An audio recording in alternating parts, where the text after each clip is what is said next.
होत आहे. आज आपण एका अशा महान स्त्रीची पुण्यतिथी साजरी करण्यासाठी एकत्र आलो आहोत, ज्यांनी अंधारलेल्या समाजाला शिक्षणाचा प्रकाश दिला.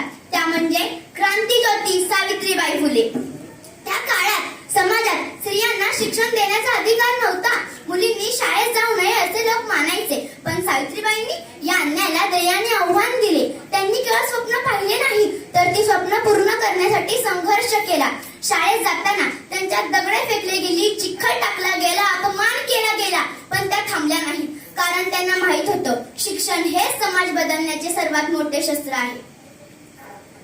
शिक्षण हेच समाज बदलण्याचे सर्वात मोठे शस्त्र आहे. मित्रांनो, आज आपण शाळेत बसून आपले स्वप्न पाहतो. हे सर्व शक्य झाले कारण सावित्रीबाई सारख्या महान व्यक्तींनी आपल्यासाठी संघर्ष केला. आज त्यांच्या पुण्यतिथीच्या दिवशी आपण स्वतःला एक प्रश्न विचारूया.